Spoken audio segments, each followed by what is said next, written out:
Latest news updates కోసం ఇప్పుడే download చేసుకోండి media effects app. Welcome to media effects. మంగళవారం సాయంత్రం నుంచి రాత్రి వరకు హైదరాబాద్ మహానగరంలో కురిసిన భారీ వర్షం తీవ్ర విషాదాన్ని నింపింది. వర్ష ప్రభావంతో బాచుపల్లిలో గోడ కూలి ఏకంగా 7 మృత్యువాత పడ్డారు. బాచుపల్లిలోని రేణుక ఎల్లమ్మ కాలనీ విషాదం చోటు చేసుకుంది.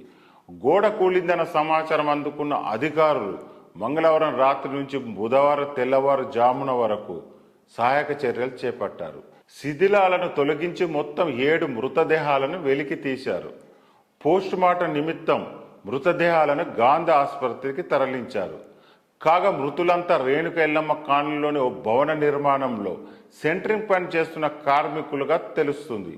కార్మికులుగా ఉంటున్న షెడ్డుపై రిటైనింగ్ వాల్ కూలిపడడంతో ఈ విషాదం చోటు చేసుకుంది. మృతులంతా ఒడిశా, ఛత్తీస్గఢ్ రాష్ట్రాలకు చెందిన వారిగా గుర్తించారు. ఈ ఘటనపై కేసు నమోదు చేసి దర్యాప్తు చేస్తున్నట్టు కూకట్పల్లి ఏసీపీ శ్రీనివాసరావు తెలిపారు. ఘటన స్థలాన్ని ఆయన పరిశీలించారు. కాగా హరిజన్ డెవలపర్స్ కన్స్ట్రక్షన్లో ఈ ఘోరం చోటు చేసుకుంది.